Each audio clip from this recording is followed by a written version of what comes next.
I would rather pour my heart and soul into people feeling like I'm doing it the right way than compromise and know you're letting people off the hook and you may not get their best. And kids are going to look back and say, why didn't he push me? Why didn't he tell me that? Why didn't he challenge me to be better? I'm not going to do that. I'd rather get out of coaching than compromise on what I see a lot of people compromise on.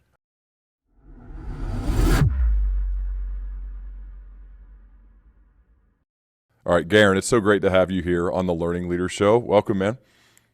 Appreciate you having me.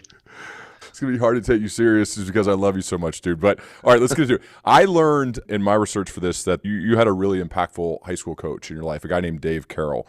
And I've spoken so much about impactful coaches in my life, so I get pretty excited to hear when others have a shared experience. What type of impact did Coach Dave Carroll have on you, and what did you learn from him? Probably, other than my direct family, he probably changed the trajectory of my life more than anybody. I wasn't a disciplined, tough, hardworking. I thought I was, but I had no clue. And Coach pushed, challenged, supported, had my back, gave me an opportunity to coach once I was done, completely changed the trajectory of my life. I have no idea where I would be if I did not play in a good football program led by a guy like Coach Carroll. It's really scary to think about. What's he like as a guy? I remember I can detail the smallest things about Coach Greg and Coach Allery, about how they took notes and how they watched practice and how they had one-on-one conversation, all those little things. What's he like as a guy and as a coach? Intense, demanding, has higher standards than anybody he's around, always. He gets a bad label sometimes because they're so demanding. They're hard. Now you get accused of bullying or you're intolerant or too masculine. These are the people that changed the trajectory of all of our guys, like all of the guys in my grade, all of the guys below me that he coached. There's a handful of us that are coaches, teachers because of him. And just passionate, one of the hardest workers I've ever been around, not afraid of conflict, willing to challenge anything and everything all the time, and really had no fear of doing it. And when you get that, they're line pushers, right? They're people that'll push you to the line and sometimes above it. And with that, you make mistakes. And he had a terrible ending to his career, but that all of us that do our work know that that's a possibility, because at some point, some people don't really want to be challenged. He challenges. What happened? He got fired. Why? He got fired because he was too much. He pushed too hard, demanded too much. It's just what the resistant type people say about the challengers in our world. It's just too hard. And not everybody wants that. I remember the days, and I know I played 1,000 years ago, but Coach Greg would take the water off the field. If we were playing bad in practice, the water was gone, and it would just be gone for the rest of practice. So you'd get water when it was over, and that might be 2.5 hours, and it would be August, full pads. And now you probably would get fired for taking the water off the field, right? That's something you can't do. But it was a very normal occurrence, or we'd start over, back to period one, whatever it may be, and have the water be gone. And I don't ever recall a parent complaining, or if kids quit, sometimes they quit. But for the most part, that's why we won, I think, is because of we were just tougher than everybody. We definitely weren't more talented than everybody. Do you think you can still coach like that? I mean, I feel like you do. But how does that work today? I think it's harder on the guys that get later on in their careers, because they get a label of the game has passed them by. It hasn't. Yeah. People just use that as an excuse to label them. You can still coach that way. You can't do crazy stuff like take water off the field or like challenge people's concussions, or you can't do crazy stuff. You have to still love the crap out of people. That is where all the driving force comes from. But kids still want that. Our guys still want to be pushed. They walk around with a chip on their shoulder, their chest out a little bit higher, because they're capable of doing hard things. They feel like they're outworking people, and people still pride themselves on that. There's still an edge there to be had. This seems like the harder way to do it, though, as a coach, because it's easier to be what they call a player's coach, or just to have fun with the guys, to push them every once in a while. But for the most part, be kind of a guy's guy. And I don't sense you're that way. So it's almost as a coach, you choose the harder path. Yeah, and the end is coming at some point. That at some point this isn't going to be for everybody. And that's okay. I'm willing. I know that when coach got fired, I sent him a text, say, hey, that's going to happen to anybody and everybody that challenges. That's just what's going to happen. And I would rather pour my heart and soul into people feeling like I'm doing it the right way than compromise and know you're letting people off the hook and you may not get their best. And kids are going to look back and say, why didn't he push me? Why didn't he tell me that? Why didn't he challenge me to be better? I'm not going to do that. I'd rather get out of coaching than compromise on what I see a lot of people compromise on. I know you don't have a ton of experience off the football field and in the corporate America, and that is a big part of who I work with. I believe it translates. There are certain things that don't, but I think for the most part, you can push. We can have very high expectations. We can strive to be excellent in everything we do each day and then lift our teammates up. But I'm sure you get criticized from time to time when you do give speeches or talk to those off the field, to adults, Fortune 500 companies, whatever it may be. How would you translate your mentality to that place? I know I'm asking you a kind of a hypothetical, but how would you translate it to people who are not playing sports? I don't think it changes at all in my simple mind. Do you love people? Can you pour into people? Can you challenge, drive, inspire, push, pull with the right intentions? But can you do that and see if you can get people to actually become a little bit better? Not at sales and marketing, but as people, man, can you show up to the office better than you were yesterday? And I think that's the ultimate quest. Do you sense that that is normal or not? I have no idea. I'm so oblivious to the rest of the world. What I do, I feel is normal because that's the lens I see the world through. But I honestly have no idea what businesses or other coaches do, or I feel like it should be, right? What's our purpose in life is to make it a little bit better. And if you're interacting with somebody, I do it as a dad, I do it as a husband. Like, can we make it a little bit better every single day? I learned that you had a close relationship with your grandpa, your dad's dad, and I believe he passed away when you were in college, when you were playing football.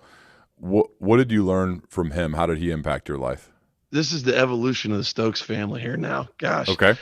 Grandpa Stokes, he didn't graduate high school, man. He went to high school in the fall for 4 years for one reason, to play football, right? And he was a bad habit having, just a rugged, tough, disgruntled human being, but he had an absolutely huge heart. He loved people. And he called me over in my senior year of high school and said, hey, Geron, this is just what Grandpa did. Hey, Geron, I'll give you $100 for every playoff win you get in high school. He wanted us to win a state championship. He saw how hard we worked and how good we were. He wanted us to win a state championship more than anybody. And he didn't really have much. He was a low income, just a tough, rugged, old school dude. And he was my guy. He would be super proud of my dad and the evolution of our family, how much we've grown. I heard a story about how you were a leader as a player. One of your former teammates, our mutual friend Eli Liker, he said you wouldn't remember this because this is just the way you were, but he remembers it because he was a freshman, and I think you were a junior. And when you were in the playoffs, the coach gave the freshman the option to leave practice early once you made the playoffs because it was getting dark. And he also said he didn't want the freshman get in the way. Eli said, I vividly remember Geron walking over to me and saying, hey, the quarterbacks stay. You need to know what's going on now and for the future. And just this kind of this direct to the point, the quarterbacks stay. And I love that. I think that's just a true form of lifting your teammates up. When he was a freshman, you could have been like, screw him, I'm focusing on myself. I'm getting myself ready for this playoff game. The freshman doesn't matter, and yet you walked over, and it obviously left a lasting impression on his life because he still remembers this story to this day. Do you remember that story and you being a leader as a player with your teammates? I do not. But I'll tell you this. I've always And I don't know where I got it from. My dad, my wife, and I talk about this a lot. I don't know where I got it from. I've always had this really easy ability to just be direct and say what's on my mind. And that's been a really good thing at times, and it's been a really bad thing at times. And I just feel like as the leader, if you can't say what's on your mind, even when you're wrong, I feel like I told Brooke when I was an assistant for him, hey, I'm gonna say it 1,000 times. I'm gonna tell you everything I think. Every time I see something, I'm gonna tell you, and then it's your decision, your choice to say whether it's stupid or not. And I don't care if it's stupid or not. I don't have that. But I remember I was challenged by my high school head coach and my dad and said, hey, you're the quarterback, you're the leader, and I didn't know what that meant, but I tried, and the more reps I got at it, I mean, I don't remember that conversation with Eli, but that doesn't surprise me. I felt like I've been that way for a really long time. How does somebody develop that? I think this is a really good quality. I've noticed, especially the more direct, the more real, the more honest, the quicker you build relationships with people and the deeper that you build relationship with people. And so, but I don't think this has come natural to me. I think it's very hard. I'm still a work in progress. And I noticed when I had the conversation yesterday with a potential huge client that could last for a long time. And I was actually preparing for this. And I know this is how you are, of just say it. Just say it. Be very direct. Just be very honest, because we'll get past the surface level corpo type conversations that happen from time to time. And if it's not a fit, it's not a fit. You know what I'm saying? That's it. But me and this person who I was talking with yesterday we got pretty close pretty quick from both of us kind of just saying it, as opposed to beating around the bush or saying surface level things. And so I'm curious, to me, it's just taken a lot of time. It sounds like it's a part of who you are, but what are ways we can develop this ability just to be more direct, more real, more honest? When I talk about this, intentions matter, right? I can't just go recklessly say to some random person, hey, you're obese. Or I can't just go attack somebody and say, oh, I thought it, so I should say it. Yeah. But the intentions behind it, I always go back to purpose. If you can genuinely say, I'm trying to help you. I'm not going to be right. It's like parenting, right? There's no manual for this. I'm trying to help you. You take this feedback for what it's worth. I'm not saying I'm right. I'm saying this is what I see. This is what I see. I'm going to say it every single time. And then you have that choice whether you want to hear it or not, or whether you want to do anything with it or not. I would like for you to say, yeah, that's right. Because my ego will say, hey, I'm giving you the feedback. I'll help you, whatever. But I don't even need you to do that. I'm just telling you as a coach, from a friend, from a husband, from a dad, here's what I see. I expect the people in my life, the Foxhole people in my life, to be exact. I want people to tell me exactly what they see. And then I'll choose to do with that feedback what I will. But I've gotten a lot of reps at it. Mm-hmm. I've gotten a lot of reps at it. I say what's on my mind a lot. And that doesn't make me right. I have no connection, no attachment to the approval of others. I just say what I feel, and other people have the opportunity to do what they want with it. How do you respond when an assistant coach gives you feedback and you realize that that assistant coach is right and you were wrong? What is that like inside of your locker room, with your coaching staff? That's our program. We are a culture of feedback constantly, and it's clear as day. There are no egos in our locker room, in our coach's office. You say it. I tell them all to you say it. The moment you see it, you better. Do you remember the last time that happened? It happened yesterday. So assistant coach says, Geron, hey, this thing, whatever, you did this wrong, or what are you doing? Like, take me inside that. What's that like? I said, I love it. Keep speaking up. Every time. It happened this morning, actually, in a text. I asked for feedback, and guys say it. We are a culture in our program of critical feedback. It is the most unselfish culture you can get, because most people don't say it to conserve their self. I don't have the courage to say it, or they'll justify and say, well, he won't listen anyway, or it's not worth it. That's just selfish behavior, and we call that out all the time. If it's in you and you notice it and you don't say it, you're hurting our culture. you're hurting our program. You're hurting our team. You're hurting the development of kids. So we have an offensive coach right now that doesn't like what our defense is doing. Okay. So you speak up and you say it every single time. At some point, we're going to have to disagree and commit, or we're going to have to change. Right. So we foster that all the time. I'll tap them on the chest, but what, you holding something in? What you got? Say it, man. Let's go. Make us better. There are no egos. We're all here just trying to get better. If your ego's involved, you're going to end up hurting a kid. And it goes back to our purpose. We're actually trying to maximize people. And if the moment you don't say anything and that kid doesn't get or gets cheated because the adults didn't address it in the coach's office, that's terrible. That's terrible. Yeah. We've already had our high school experience. These guys deserve us to be able to do that as adults. Does that create bigger turnover on your staff? What's that like for I'm thinking of it in a corporate environment of making this more of the norm, but there are trade-offs to everything that we do. And I wonder, what's the turnover like on your staff? It's not, we have deep, very loyal assistant coaches. Really? Very deep connections, very loyal assistant coaches. It's not for everybody. Now we had one assistant that would smoke like 6 cigarettes and like freaking out because it made him so uncomfortable. And what was uncomfortable? Growth, hearing conflict and hearing disagreements and hearing arguments. And that excites the hell out of me. Like that's how you truly get better. When someone's challenging you and you have to like really go back and say, no, this is what we're doing. This is what we believe in. This is how we're going to do it. I'll show you why. Look, I can prove it to you, but that's not for everybody. That's not for everybody. And some people say, well, you're wasting time or your ego's involved. In my opinion, it's clear to me when you're a culture of everybody's challenging everybody, nobody's off limits. People love it, man. People respect that. Some do. Like this is the best thing for us. Well, I think it also, they could probably tell from you where it comes from, right? You talk about your purpose of maximizing people, which we're going to dig into that deep here in a second, but your purpose of that it comes from a place of genuine care. And that genuine part is a really big deal.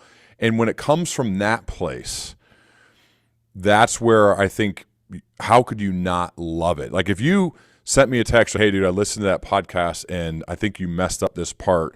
I'm so grateful for that because I know where it comes from. I know it's because you want me to be better. And it's an easier to send a text like, that was killer podcast, great job, or just to say nothing, as opposed to doing the harder, selfless thing, right? Not selfish thing, selfless thing to give direct, real feedback to make somebody better, even if you know it may sting them a little bit initially when they receive it. It's got to be an affair of the heart, man. It's got to come from the heart. It can't be reckless, and it can't be just to be a jerk or I'm going to embarrass you, or it has to come from real intentions. And I think in our program, and not in my life, the Foxhole people that I have around, I don't think anybody would ever call me a caring dude. No one would ever accuse me, like label me as, I mean, that guy's caring. But that's what it is. That's what it is. It's a love piece that, man, I cry all the time. And like, that's, people don't get to see, I'm not refined, or I'm not a smooth guy, or my feedback's kind of rough. I don't care about any of that. I care about the connection, the respect, the love that I get from everybody else that I want to have relationships with. It's funny. I talked to our mutual, really good friend, Brooke Cups, about you. And he told me that the thing that he's really proud of with you, and I don't know if he's told you this before, was he said he's got to see your evolution. And when I met him a while ago, I've got to see this progression where he was a self-serving, arrogant kid to become an ultra impactful leader and father. What does that mean to you when you hear that? That's where I was, man. I do this all the time. If you don't look back on your life and feel embarrassed by how you acted or how you behaved or who you hung out with or what you did, I think you're not actually living, right? Like some of the things that I look back on and cringe, man, my life could have went a completely different way. And I think it's great. I think that's great. I was a kid, man. Like I was learning.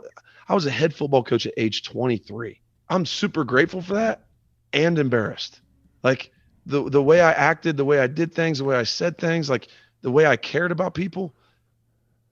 But I wouldn't be sitting right here right now if I didn't have that. If I wasn't that way, I would be different. So yeah, and B Brooke has done an unbelievable job of helping me transition. I didn't read a book in high school, man. I didn't buy books in college. Like Brooke gave me a Patrick Lencioni's book, Five Dysfunctions of a Team, when I was an assistant. I read it in one night. I haven't stopped reading books since.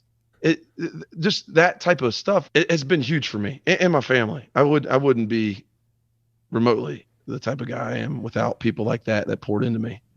You've won a few state championships as a head coach, head football coach, and those don't happen by accident. You're currently building a program to maybe do the same thing at some point. What all goes into not winning one, but multiple state championships, especially in a state like Ohio, which is crazy about high school football?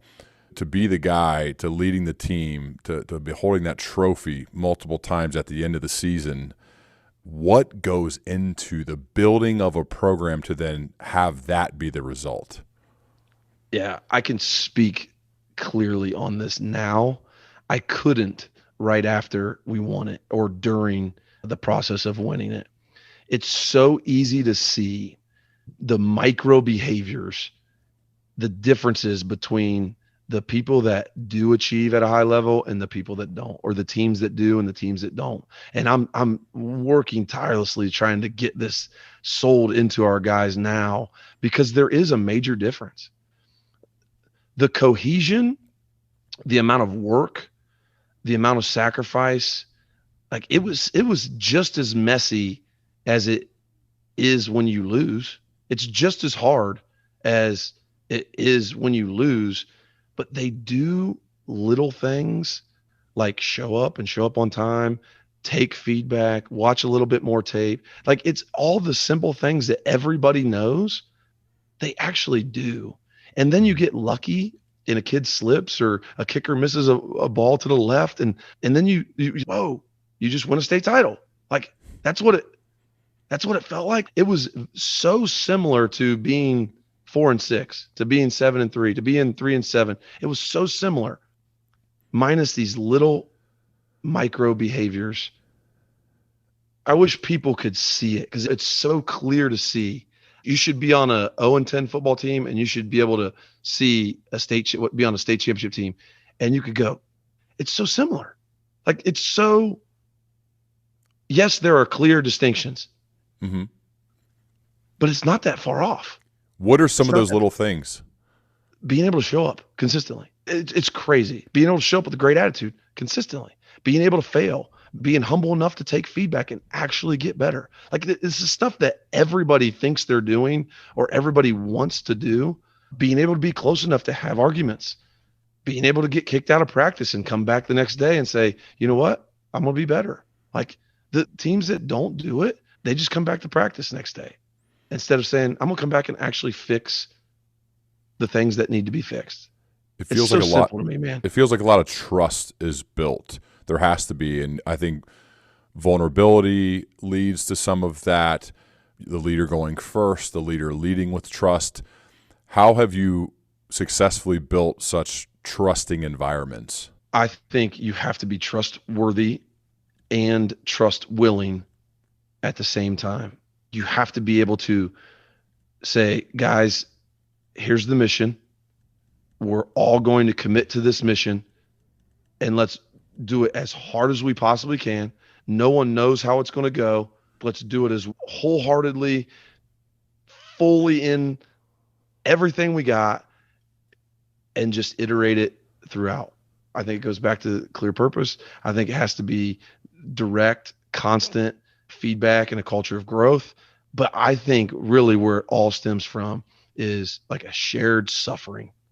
Like you have to be in it together, doing hard, getting messy, struggling, straining, crying, failing, and knowing that, damn it, I got your back. I got your back. We're all going to feel like we're in desert life at some point during this process, and that's okay.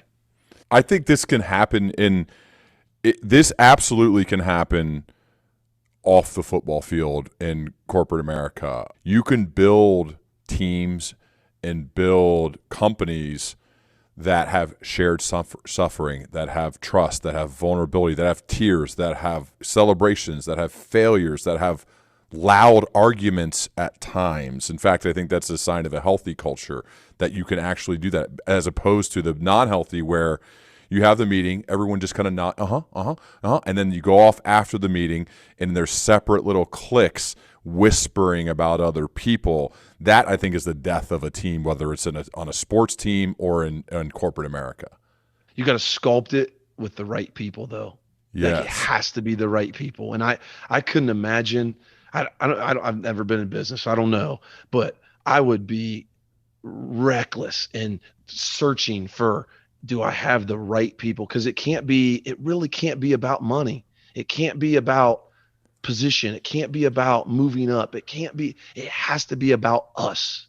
Yeah. And that's so hard to find, man. Yeah.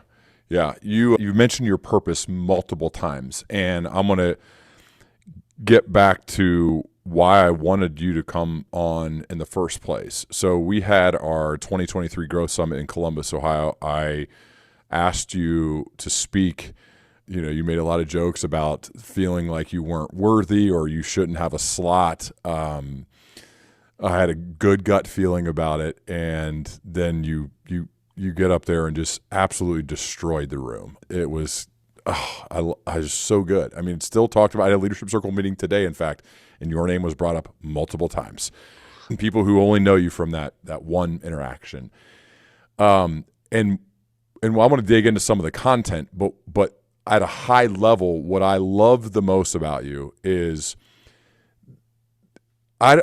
it's just so rare to find somebody who has that clear of purpose, of here's what I'm here to do, here's what I'm doing, and here's how I do it. I've been around a lot of really smart people, a lot of accomplished people, not a lot of them, and I'm in this boat too, of not having that level of clarity yet and sense of purpose yet. I think I'm on the path because of you guys, right? We're talking regularly, but not there. That is such a desirable place to be. And so we're going to get into some of that, but first, how have you got this place of such clarity of purpose, of what you are here to do? What was the process like to get there? A lot of failing, a lot of struggle, reps of all of that, making mistakes and getting called out on them, a ton of reading, a ton of listening, a ton of reflecting. But I really think it's been like the Foxhole people that I text or call or sit down with all the time and having real conversation. Why do we do what we do, man? We won our second state title and I drove home and went to sleep. And that's it. Like, state titles were cool and they are really cool. But that was it. There has to be more to this. There has to be more to this. And I say it to our guys all the time. I've come to this through just reps of watching and observing. But your fiance, when you go to propose to her, she's not going to care about what your record was your senior year. She's not even going to ask. So there has to be more to this, right? Yes, winning matters, right? Yes, winning matters. Yes, you have. But man, when you're at your funeral, no one's going to care that I was the high school quarterback at Urbana High School and we went 10-0. No one's going to care about that. They want to know, are you a high quality person? Are you trustworthy? Are you going to be dependable? Are you disciplined enough to support us? Are you a Foxhole type person? And I've just become clear. I've been a head coach, I think, for like 15 years or something like that. And I've just seen it. And these guys that are really good at football that go on, or really good at business that go on and move up, but they don't have the skill set to be a quality person, that keeps me up at night. Man, we had a kid go through our program and he didn't turn out. Like that bothers me. Yeah, we went 9-1 when he was senior year, but that to me is just not enough. So I've worked really hard at trying to find, but I've always seen it that way too. So I've just gotten better at it through reps. What's your purpose? To maximize people. And it's clear. Anybody that comes into contact with me, I'm going to challenge them and try to get them to be better. And that's not for everybody. Some people don't like that. Some people don't want that. My biggest fear is allowing zombies or slugs in my life that don't get better. don't get better from our interactions. I hate that. I don't like cheating people. And maybe that's arrogant, maybe that's egotistical, but I want to see people be better. And I'm going to die on empty too. I want to try to maximize myself. I'm right there with you. How did you decide that that was your purpose? Same thing, man. Trying to win games, trying to win a state title. I remember I went into coaching. I said, I want to win a state championship. And then it's like, dude, that's not right. There's plenty of really good people that don't win state championships. Like having a child, having a daughter, she could care less how many games the Dublin Kaufman Rocks win. Am I a good dad? Am I a good friend? Do players come back and say, you know what? I'm better having been in your guys' program.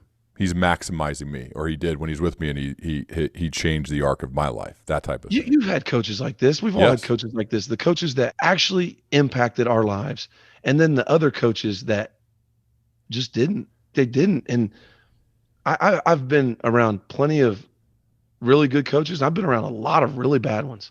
And I said, I want to be like those guys. Yeah. I want to be like those guys that truly make a dent in the world by challenging people and demanding have extremely high standards and seeing how good we can make people be. Coach Carroll's a big one. My dad's another one. My grandpa's another. You go right on down a list of all the people that they don't say their mission was to maximize people, but that's what they did. You've mentioned a lot of people, and you've mentioned the phrase foxhole multiple times. A commonality, Geron, I've seen in people who sustain excellence over time is they are so intentional and so good about their who, about the people they decide to surround themselves with. And I know this is a core component of your life. Can you define what a foxhole guy is for you and what they do for you? The people who be there when it's hard, man. I've got a ton of them, and they're all spread out, and a lot of them aren't real connected. And I'm so lucky. It's like the highlight of my life. When you look at my foxhole, they're so good. The cross-country coach at Minster, the microfiber optics guy down in Orlando, Brooke Cups at Centerville, the head coach at Mechanic. I got football people. I got people all over that aren't connected, but they're all killing it. And I'm so lucky to have those type of people. When I get diagnosed with cancer, they'll all be right there. They'll all be right there. And I think that's what life is. That's really what life is. What's your foxhole like? How good are they? Are they the people that are absolutely crushing all aspects of life? And if not, make it better. I think that's life, man. But a big part of it, though, is you have to earn that. It's like the old Charlie Munger quote when someone said, how do you get a great wife? And he said, deserve one. And I think the same thing with the foxhole friend. And so I have to ask you, how have you intentionally earned such a great group of friends? It's what Brooke Cups was talking about, what he saw as a kid to where I am now. And I'm nowhere close to where, obviously, I'm very flawed and have a ton of things to get better at. But it's been a long, grueling process of actually fixing behaviors that I didn't like about myself that made me feel malcontent, and looking in the mirror and saying, you know what? You've got to be better. You've got to be better. And it's as simple as that, really. It's been hard. It's been a lot of hours of reading. One of the best things that ever happened to me was I took a job that I had to drive an hour to for 8 years.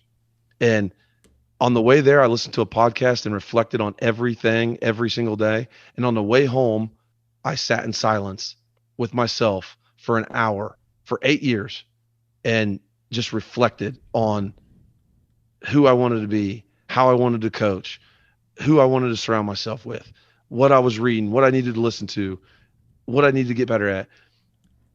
I got a doctorate in sitting with myself for 8 years for an hour a day. And that's helped me tremendously. I wouldn't have near the type of foxhole that I have without like doing the messy, uncomfortable work that I've had to do. The time to almost be in a sort of silence of you're not on the phone, you're not listening to anything. You do have to focus on the road, but you also have plenty of time. We've all done that before. We do it a lot. That self-reflection, the prompts to yourself, analyzing probably what you did as well as what you've learned, That seems lacking in a lot of people's lives. In the back-to-back-to-back-to-back meeting type world we live in now, there's not enough silence. There's not enough stillness, as Ryan Holiday might say. It feels like that's an issue. I love it. You have to have that. And you got to be able to sit in the discomfort. Man, that's not who I want to be.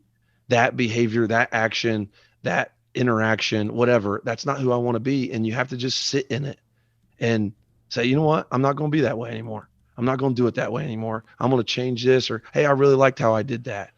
And then I'll call people. Hey, what'd you think?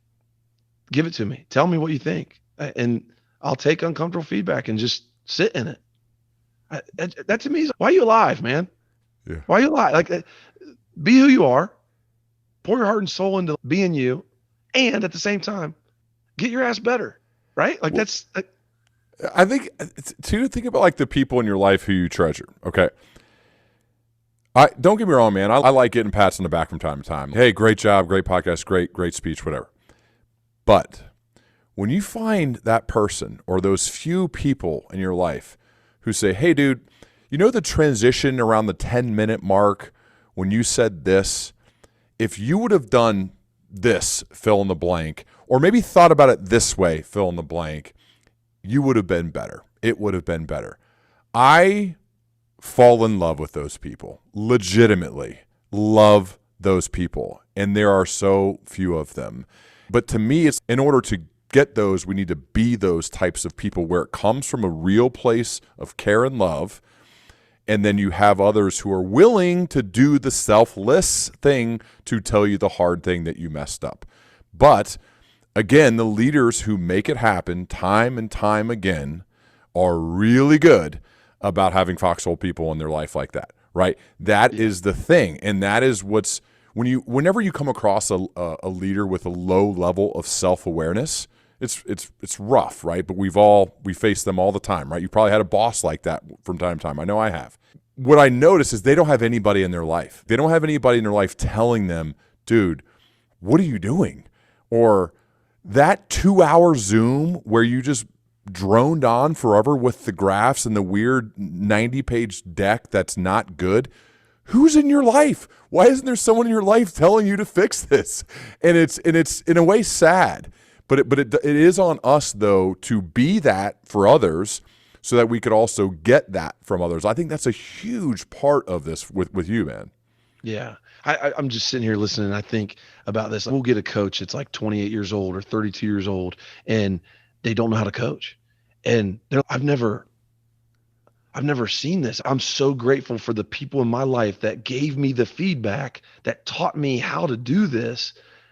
Because you see these guys are 32 years old and I've never been around a culture where I've never had a boss that actually like tells me that I need to do this, or I should stand here, or I should give them this feedback, or I should go home and do this, or I've never had anybody like that. Like and that's how you get that way. And that's how you get that way. You see people get cheated. Mm-hmm. That's what it is. Like they get cheated because they either had an environment that didn't challenge them, and then they just fell into the trap of repeating the same day over and over again, or they just haven't had somebody just pour into them. And you had the same thing. I had the same thing. I'm super grateful for the people that did, so that we can continue on.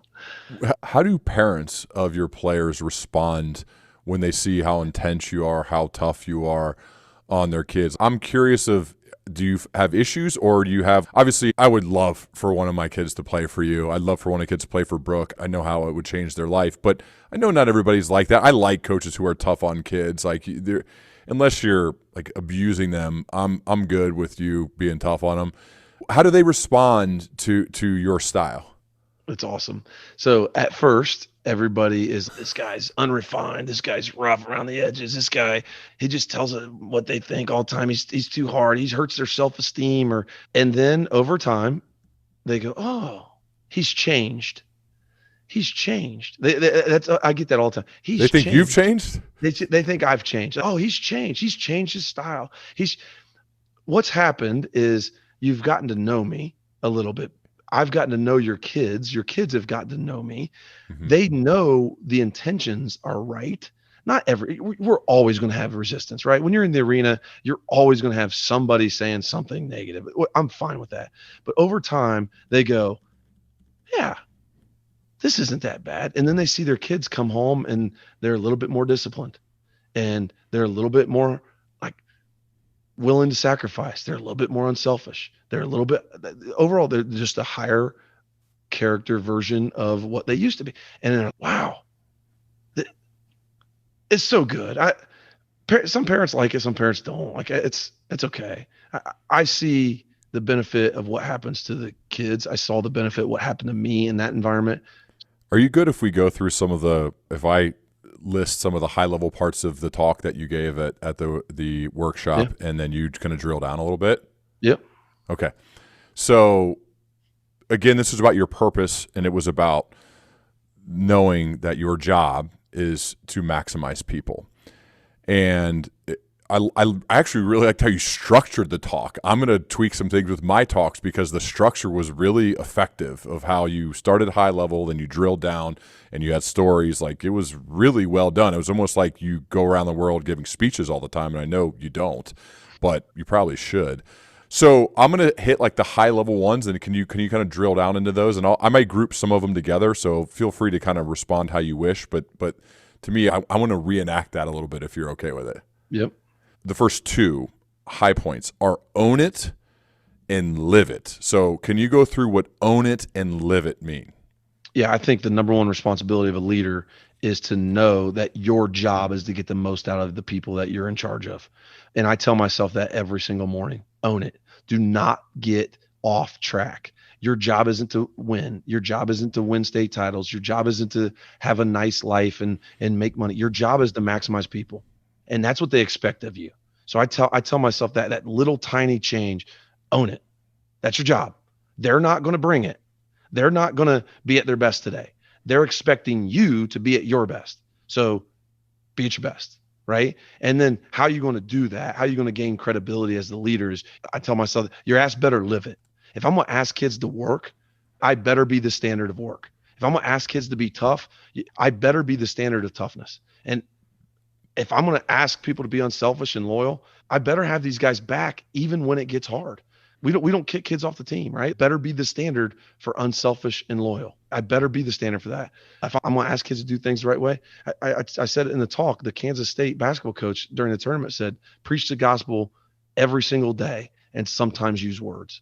Like that to me is the best example you can ever give somebody. Own it and live it, man. Those are the two foundational pieces of getting your purpose right every single day and modeling the way before you ever speak a freaking word to anybody. How do you do that? How do you model the way without words? So we're value-based, right? Like we're going to say, we're going to work like crazy. We're going to be tough. We're going to be unselfish. We're going to be loyal. We're going to do things the right way. Like that, we're value-based. I better be the standard in those values. Like, so I work like crazy. I work like crazy. I've devoted my life to a game of football and running a football program. People see that. Anybody that's in our vicinity knows that, well, Geron's going to watch more tape than everybody else. Geron's going to be the first one here. Geron's going to be the last one to leave. And I know the workaholic culture is kind of like but we're going to work like crazy. You're not going to give more energy than I am during a practice. You're not going to be as focused as I am during a practice. That I have to be the standard. And even if I don't want to, that's my right. That's my responsibility. That's part of owning it. So you're not going to see me complain to officials. You're not going to see me whine and make excuses. I have to be the toughest guy in our program. I have to be, or I'm not going to talk at all about being tough. You're going to see me respond to adversity. You're going to see me not flinch. You're going to see, I have to be that way, or I can't talk to our guys about doing it. How do you show up and do that with such energy and passion on the days when you don't feel well? By waking up and opening my eyes and saying, these people expect you to be the leader. Like, you have to own that. Your responsibility. I really go back, like I'm very simple in my thought process. Like, I really go back to the days that you don't feel like it. I didn't feel like it the other day. Like, we had a long 7-on-7, we had youth camp at night, and we had a 6 a.m. lift the next morning. I was exhausted. You ninja kick your ass out of bed and you go because those people deserve it. Like they have to have their leader at their best, or you can't get them to be at theirs. The next two, okay? Own it, live it, create it, see it. Create it and see it. I think environment matters so much. I think Brooke and I talk about this. If you put Gabe Cupps in a different environment, I don't know that he goes to Indiana. I don't know that he does. And I think the environment that a leader is in charge of, can you foster a culture of growth? Can you foster a culture of energy, a culture, we call it attack mode, a culture of in it, not afraid to fail, not afraid to struggle, go pour your whole heart and soul in it. Can you foster that where people are not afraid to be them whole self and just go after it? And then seeing it, I said this, I think the best leaders the best coaches I've ever been around have the ability to see it for what it is. And then in their head, they see a better version of it. And then they make it that way. Yeah, this presentation was good, but it could have been way better. Or this drill was done, but it wasn't done well. The way I see it, it should be done exactly like this. And they have ability to see it better than what it is. And then they have to make it that way. Say it and change it are the next two. So once you've seen it, right? Once you've seen it as it is, and in your head, you see it better than it should be, or better than it is, better than it could be, you have to have the courage to say it. I told you so. I saw it. I just never, I never spoke up about it. You have to be able to say it. And how you say it matters. I believe that, but it doesn't matter more than it being said. Yeah. Even if it's rough, even if it's not taken well, even if it makes you super uncomfortable, it has to be said. It has to be said. You've been there. Everybody's been there. Why didn't you tell me? If you'd have just told me, I would have fixed it immediately. Like, tell me. So you have to see it, then you have to say it. And then the real effective people actually get it changed. Well, I told you, I said it over and over again. Well, how many times do I need to say it? Well, obviously one more time, or maybe 100 million more times in order to get it changed. You got to actually change the behavior, change the response, change what you're getting, change the outcome, whatever it is. You may have to put your arm around them. You may have to take them out to lunch. You may have to shoot them a text. You may have to pull them in and have a one-on-one direct. I don't know how you have to change it. There's a million methods out there on how to change it. But I know this, the effective ones get it changed.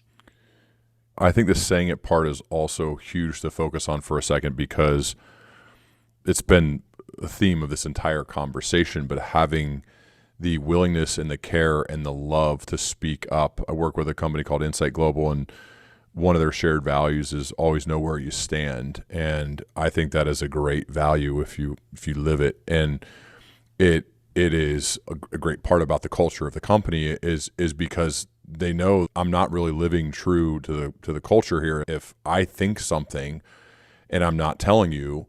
And even worse, if I think something about you, because I did 360s for all of their senior leaders, and this came up so many times where somebody would start to say something critical about another person. That's what happens when you do 360 reviews. That's part of doing a 360.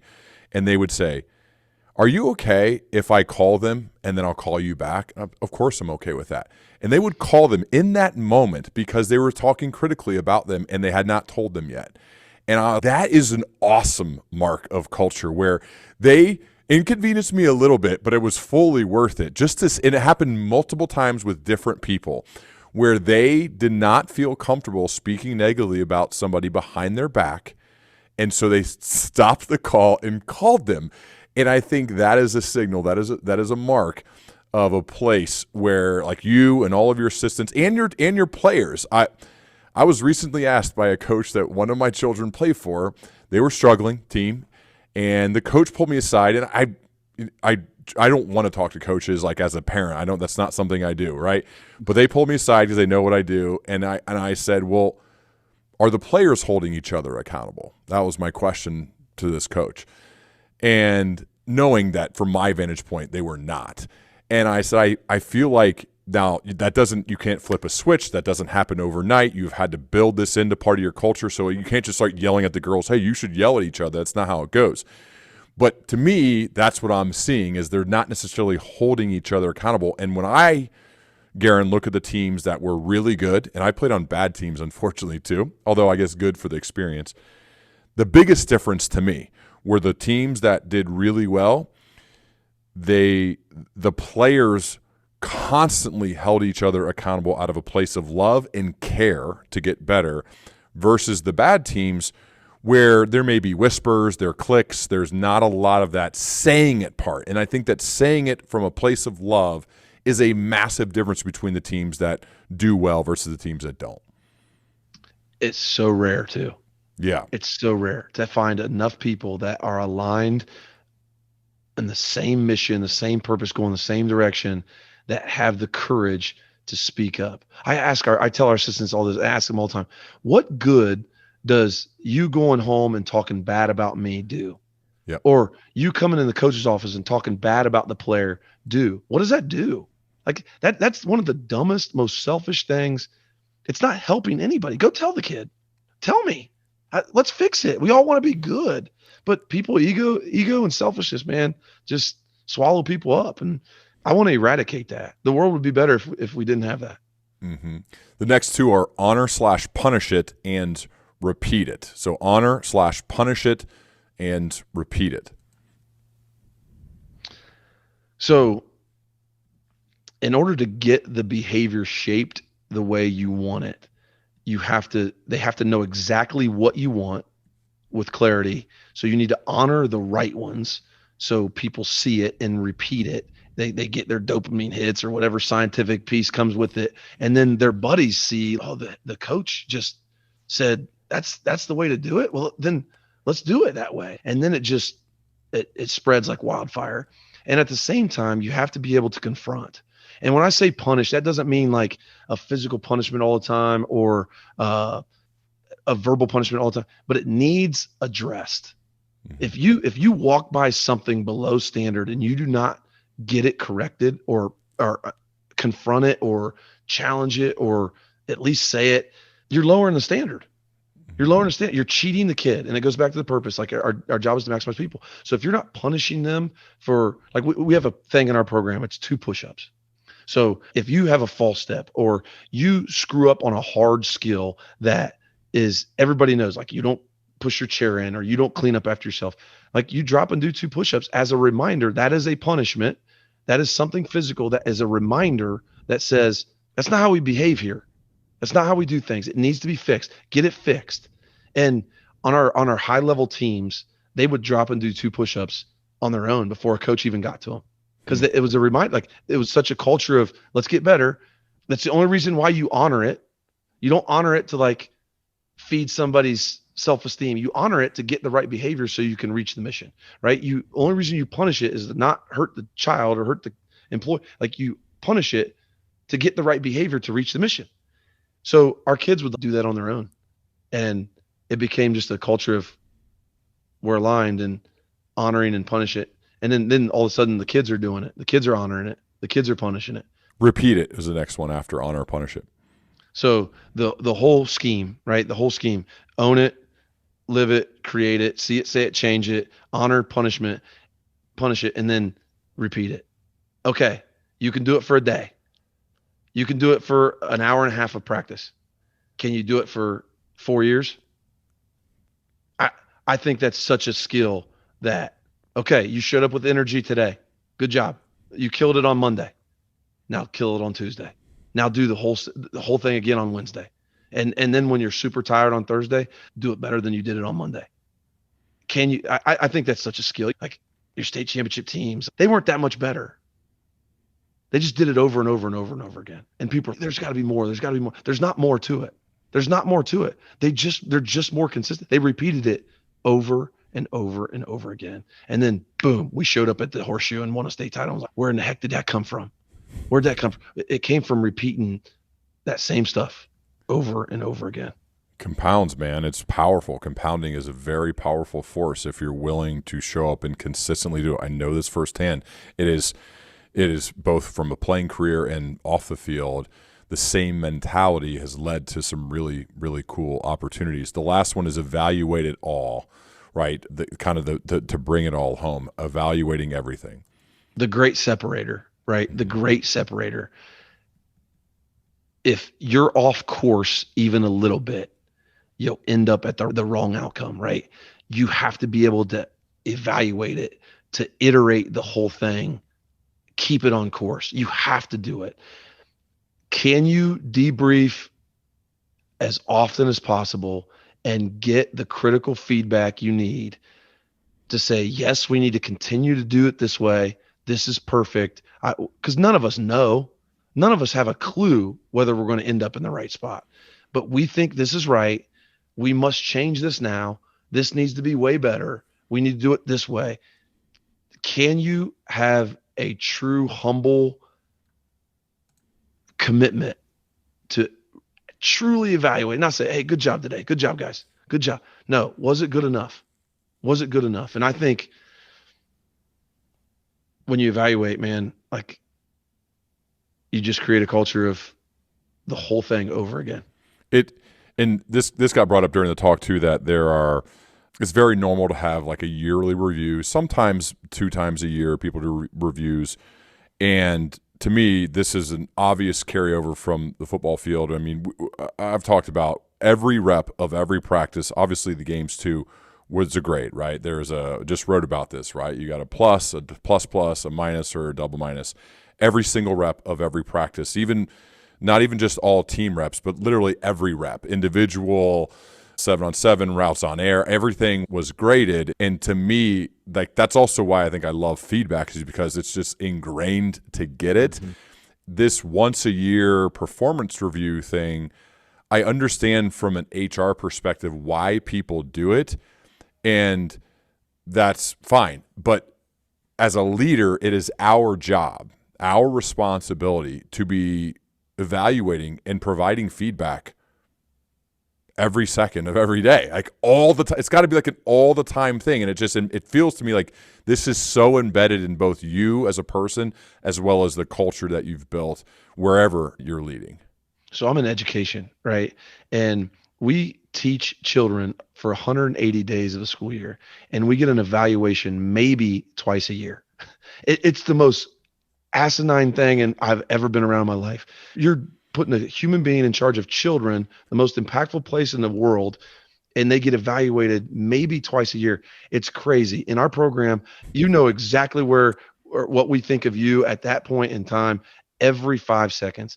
And it's the way you should live. I tell our administration, whether you guys think I'm a good coach or a bad coach, I don't care.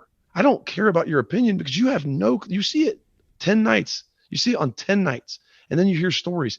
The people that you want to be around you are the people that are evaluating consistently all the time. And I don't understand that world. I don't understand that world. Yes, I get it from an HR standpoint, but your people should know you get too far off course if you don't have that. I get too far off course in my life. If I feel like I'm not getting enough feedback, I'll just sit in somebody a text or call somebody or stay in the office with somebody and say, hey, shoot me straight. What do you think about this? What do you think about this? Or I'll give somebody else feedback so they get defensive and then give me feedback. I don't know this at all. I have no idea what you're going to say, but how are you at home as a husband and a dad? This, for some, maybe too intense, or like, chill out, Geron. Jeez, like how are you at home with your wife and your kids? I'm not that intense. We laugh more than anybody. We dance more than anybody. Really? But I can be, right? Like I can be when I start talking about this stuff. I get jacked up, man. This is the way you should live, or at least in my opinion, we try to get better here. We try to get better. My daughter wants to get better. My wife wants to get better, and they give me feedback. I'm the feedback guy, right? So guess what the feedback guy gets all the time at home? You get the feedback. So do you give them a lot of feedback?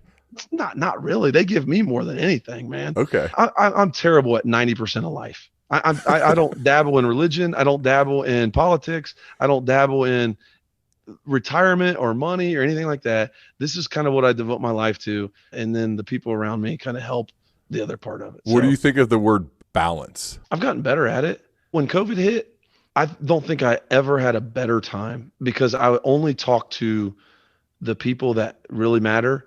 I got to spend a ton of time with my daughter at a critical age, and I became more balanced. Balance isn't the right word. It's not the Yeah. right word because you can't get good at something. You can't become super competent and go through the hard without pouring your heart and soul into it. So like you can chase balance. It's always the old retired people that I wish I was more balanced. They were really good, but they wouldn't have been really good Yeah. if they would have been balanced. So Yeah. I don't know. I'll look back at 5 years from now and look at this conversation and be like, what an idiot. There's also, you mentioned some daily questions that I think I love end of the day prompts. Like one of my favorites, if I strive to be a learning machine, and one of the prompts to measure myself on if I'm a learning machine is, am I going to bed tonight a little bit wiser than I was when I woke up, right? What did I do? What books did I read? What people did I talk to? What podcasts I listened to? Who have I interacted with to ensure I'm just a little bit wiser going to bed? And if I stack enough those days, I'm going to be pretty good. Here's some of your prompts that I would like you to expand on why they are. Am I at my best? Are my intentions right? How can I get the most out of everybody today? Share more about these daily questions for yourselves and why you ask them. I do this really often before I get out of my car. Mm-hmm. Am I at my best today? Am I at my best? Are my intentions right? Do I have the right energy? Do I have the right frame of mind? Am I feeling sorry for myself, or am I sluggish today? Because I can't be. They expect me to be at my best, right? So am I at my best? Are my intentions right? Right? Are my intentions right? Am I going here thinking about my wife, or how I had a long day, or I'm in conflict with this person, or we got to find a way to win this game this week, or is it about actually serving and giving the people? Is it about actually pouring in to the people? It's very easy to get your intentions skewed, very easy daily. And then did I get their very best? How do I get their best? That's the question in the car. How do I get their very best today? What do they need? Sometimes their wants and needs don't align. What do they need? Sometimes they need pushed. Sometimes they need hugged. Sometimes they need energy. Sometimes they need me to be quiet. What is it that they need in order for me and us to get their best? I meant to bring this up earlier when you mentioned state titles. What's your goal setting process? I don't set goals. No goals. I don't set goals. I honestly, I'm a routine guy. I'm a behavior guy. I have a list of behaviors, things that I want to do daily, but I laugh and joke a lot. Like I'm on a 1-day contract. I'm on a 1-day contract, and let's go kill it today, and then see if we can repeat it tomorrow. And I've been like that for a really long time, and I don't know if I should have goals or not. But so far, I just keep getting opportunities to like continue to do what I do. So your team doesn't set goals for the team, like win the league, win the state title. Like that's never been a thing. Never been talked about. Wow. In fact, they want me to hang a league championship picture up in our facility, and I don't really care about that at all. It goes kind of against what, and some people do, and it works for them. I just don't value that. I want people to be like the hardest working, toughest, most loyal, unselfish people who choose to do things the right way. I want to honor that. I don't care about you running a 8 to 12 dig at a really high level. I don't care about that. I know that matters. I get it, but I don't want to honor those behaviors that I don't really care about. So it's not really about, you don't think you need to strive for a certain result in order to achieve it. It feels like you're just so married to the process and you can divorce the outcome. So Brooks' title of his book is Surrender the Outcome, and that has been us for a very long time. This may be stupid. Go as hard as you possibly can with the right intentions, evaluate it, and then reflect on it at the end and see where you're at. Like you know the C students that work their tail off in class and they get a C. Like that's what they get. You got more out of your education than the A student who didn't do jack.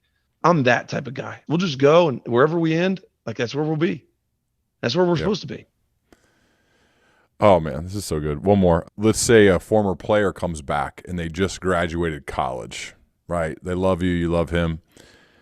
But he's in that world a lot of us have been when they're 23-ish, where you're, man, I want to do good. I love you. You've raised my level of performance and what I'm striving for, but I don't really know what I'm going to do. I don't know what I want to do. What are some general pieces of life/career advice you'd give to that person? Surround yourself with incredible people. Put yourself in the right environment, even if you have to volunteer, even if you have to be out of your comfort zone times a million. Get yourself around the right people in the right environment, and then go get reps. Mess it up. I'm so grateful for the terrible reps that I got. I mean, I got terrible reps. As a freshman starting quarterback, I think I led the area in interceptions. Those reps, being a 23-year-old head football coach, living with my mom, those were terrible reps, but you have to get them. You have to get them. And the people around you matter. If you go get terrible reps with terrible people around you, you'll get out of the profession, or you'll change the trajectory of your life. But the people around you matter. So surround yourself with the right people in the right environment and go get the reps. And it goes back to the same way, how to do that, deserve it, be that person for others as well, and try. It's very similar. It took me a while to learn this, but I think getting beat out for the job when I was in college, and the world just doesn't care. They didn't care what I thought I deserved or how hard I thought I worked or if I lifted heavier weights than the other guy. They cared about who added the most value to the team, and the other guy did. And it was obvious they made the right choice. That guy went on to be pretty good. But that's a great learning point now for every relationship for the rest of my life was I'm not adding enough value to other people's lives. And if I want to have great people around me, well, then I got to be great. I got to be great for them. I got to try to pour into them. And I think showing up each day with that intention gives you a better chance to have good Foxhole guys, to have good people around you that want to see you do well, and they'll do whatever they can to help, and you do the same for them. That's really, it's the opposite of transactional, right? These are transformational relationships of people who you love seeing your buddy. Well, that night when Brooke won the title, man, I saw the picture of you and I was crying, dude. It was such an awesome night. I was so happy to see that process manifest itself that night. And I think that's what we want, man. That's what it's all about is having those people around us. So I really appreciate you doing this. This will not be the last time if you're good with it, man. There's so much more for us to talk about, but I love it.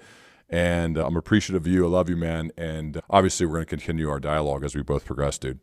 Yeah, I don't know if it made anybody else better, but I got better. So I appreciate it. Of course, man. All right, dude.